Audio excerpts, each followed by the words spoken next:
Dr. Lisa Damour, you are a psychologist, New York Times columnist, and the author of two great books, Untangled and Under Pressure, both translated in Romanian by Trade Publishing House. Thank you for being with us. Thank you so much for having me. I'm very glad to be here. You know, while the parenting problems addressed by your books are very rich and diverse, I would like to discuss now mainly on the way in which parents can help their adolescent daughters to manage their romantic issues. And here is my first question. In your books, you emphasize the multiple pressures that adolescent girls have to face. For instance, when they are in high school, there is a clash between the parents' expectations for good academic performance and peer pressure to have a boyfriend or even to begin their sexual life. How can teen girls manage their time and energy in order to meet both kinds of pressure? Well, one way to think about it is that when a young person, boy or girl, begins their romantic life, it should be because it's what they want for themselves. And my aim always in talking with young people, and especially young girls who are my main focus in my books, is to get them to reflect on what would be fun for them, what do they have an interest in, what would they like, and to actually pay more attention to what's going on in terms of their own wishes and wants, and less attention to what they think other people want for them. Mm-hmm. And okay, what happens when there are pressure from both sides, the peers and parents, and they're asking for different, absolutely different kind of things? Well, what I'd be interested in is whose wishes line up with the girl's wishes. So we now have three different wants on the table: what the peers want, what the girl wants, what the parent wants. So first, the girl has to know what she wants. Then maybe it lines up with peers or parents, or maybe it's something else altogether. But how that conflict will unfold will depend in part on where she sits in it. But what we don't want is a girl to be making a decision entirely on this is what my parents want or this is what my peers want. She needs to be at the center of that story. Speaking on romantic issues, when teen boys interact with teen girls on romantic and even sexual matters, there is always a blurred line between slur and joke, harassment and romantic advances. Knowing that any sign of interest is welcomed by a girl seeking attention, what kind of advice can parents give their adolescent daughters in order to recognize and even refute abusive behavior or language? Well, it's the boys who blur the line. The line is actually clear. Romantic interest, when it's earnest and kind, does not make a person feel small. Romantic interest that involves harassment or slurs or teasing is actually designed to make the girl feel small, and it's designed to reduce her power. It does not treat her like an equal partner in a romantic relationship.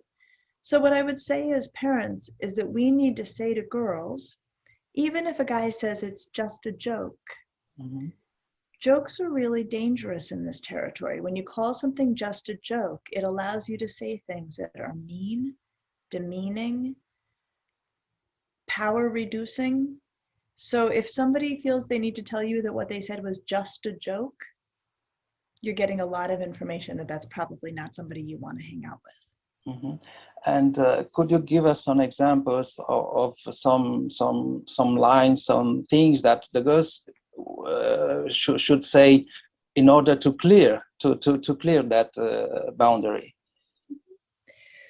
Well, girls can try. Girls might say, that's not funny. I don't find it funny. I think that's rude. I don't want you to talk to me that way. Those are all languages, language they can use. The problem is, it's not that often that a boy, especially if he's in front of his friends, says, you know, you're right, I should not have spoken to you that way and I apologize. Mm-hmm. So girls, we can encourage them to stand up for themselves, but we shouldn't promise them that it's going to go well. I also like to give girls the option of deciding not to deal with that person, deciding to maybe be minimally polite if she must, while resolving in herself that this is not somebody she's going to engage further. I do like the idea of encouraging girls to stand up for themselves, but I also really like the idea of encouraging girls to be tactical and strategic about who they put energy into conflict with. So not every conflict is worth it. And there may be times when a guy has been rude, where a girl just looks at him and then walks by and leaves it at that. Okay, in our present day culture, you say in your books, girls are expected to please and to be quiescent, while boys are allowed to be more rebellious and demanding. Keeping that in mind, how can a girl say no when her boyfriend asks her to send him a nude image on herself, for instance? Mm-hmm. Girls do this in lots of ways. Sometimes they're really funny, and girls have a great sense of humor. So I have seen girls send a naked picture of her foot and leave it, and then she's like, there's a nude. And so that's, I would say, also a very strategic and tactical way to make it clear that I'm not doing this, but I'm going to use humor to keep our relationship intact. You've crossed a line, I'm going to push you back over the line with a joke that is actually truly funny, and maybe we can continue to stay connected. Other times, girls should say, this is not okay for you to ask. And I think we don't talk with boys enough about the fact that they should not be asking for these things. We tell girls not to send nude photos. We forget to tell boys, don't ask for them either. So it's okay to say it's not okay for you to ask. And similarly, I have watched a lot of girls just start to block the boy who asks. They just won't engage him. And I think there's a lot to be said for giving girls permission to doesn't deserve a response. Not every question deserves a response. Unfortunately, most teen boys learn about sexual life by watching online pornography, and there are researches and data confirming this. How can a teen girl explain her boyfriend that her view of the romantic and sexual relationship has little in common with porn videos? Well, this is where, first of all, we hope if they're a boyfriend and girlfriend that they are talking, and they are talking about all sorts of things, and then certainly if they're physically intimate, that they're talking about that. And what I advise for boys and girls, if they are physically intimate, is to start first with a question of what do I want? So the girl should figure out what does she want, may not be what her boyfriend is seeing on pornography. The second question is, what does the partner want? So if we're talking about a heterosexual relationship, this is the girl being curious about the boy being curious about the girl.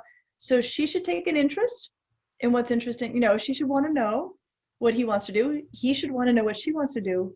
And so think about it almost like overlapping circles. This is what she wants. This is what he wants. This is where the activity should center. And so it's, what do I want? What do you want? What do we both want? And finding that space is what we both want. That's step 3. And then the last step is, are there any risks in that? You know, are we agreeing to, or are we deciding together to do something that someone could get pregnant, someone could get an STI? You know, do we need to take steps to keep ourselves safe? But how easy is for a teenager to negotiate about this kind of things, because they're very sensible and even taboo sometimes. Well, it's not easy, so we do need to give them practice and guidance. And what I say to the girls I take care of is, here's what you deserve. If you are with somebody and you say, I don't want to do that, there is one acceptable answer, which is, I am so glad you told me. I would not want to do anything that makes you uncomfortable. And I tell them, if you don't get that answer, it's over. Mm-hmm. And I think that kind of clarity about what they deserve, how to ask for it respectfully, the respect with which they should be treated, I think is really, really important for us to offer them in very unequivocal terms the standards that we expect them, we feel they deserve to hold. I see. The objectification of women and girls is not just an effect of pornography. In music videos, movies, ads, teen magazines and blogs, etc., the main thing that counts is the look, the appearance. And that's why there seems to be a never-ending contest for the beauty queen status in the classroom or on social media. How can parents talk to their daughters about objectification in an effective and non-judgmental way? Mhm. I think we need to recognize that we live in a visual culture. Teenagers live in a visual culture. We need to recognize that adults participate in perpetuating a very narrow beauty standard. Adults are the ones making the ads. Adults are the ones putting out commercial content that is dictating for teenagers. This is the look. This is how you're supposed to look. Adults are the ones who are buying ads on those platforms. I mean, so adults are driving this train more than they want to acknowledge. But I think we can say, okay, yeah, that girl is very pretty, or yes, that TikTok dance is very cute, or that's pretty sexy what she's doing, and not diminish it or minimize it or say that it's bad or wrong. I mean, they are swimming in it. It's everywhere they go. But what we should do is say, oh, that's such a small part of who she is. You know, the way she looks, that's her container. There's a whole girl in there who's really interesting, probably. So yeah, you get to see her container, but you don't really know her. You don't know what she's about. And all she can show you on social media or any of the other media that kids consume is just the exterior of a person. It's a very literally superficial aspect of who they are. And so then I would say to kids, you can do that every once in a while if you want to, but you can't spend too much time on TikTok showing the most exterior part of you, because it'll take away from your cultivating who you really are. And what's really important about you, nobody can see that on TikTok. When it comes to sexual education, your advice for parents is to help their daughters to find and trust their inner compass, as you say. What do you mean by that? That's the part about what does the girl herself want? What does she want for herself? So not always paying attention to what the culture says she should want, or what maybe her partner says she should want, or her parents think she should want. But when it comes to romance and physical romance, we do this certainly as teenagers because it's fun, right? You know, it's supposed to be joyful. It's supposed to be a fun and nice thing, but it's only fun if you're doing it because you want to do it and doing what you want to be doing. And the inner compass, it's about knowing yourself, actually, isn't it? And what you'd enjoy, or sometimes teenagers don't always know until they try something and then they decide, I don't like that. So they're still needing to pay attention to what it is that sounds good to them or feels good to them. Okay. My last question is focused on a present debate we have in Romania on the issue of sexual education in schools. Should it be taught in schools or not? I have to mention that today there aren't any sexual education classes here, not even in high schools. The main argument of the traditionalist opponents to sexual education classes is that this kind of education would tarnish the minds of students and encourage teens to start their sexual life earlier. What is your opinion on that kind of reasoning? Well, it's not my opinion, it's the data. When we teach kids about sexuality as part of normal and healthy development, it does not cause them to become more sexually active. What we do know is if they are more sexually active, they are doing it in ways that are healthier and happier and kinder. So teenagers are already thinking about sex.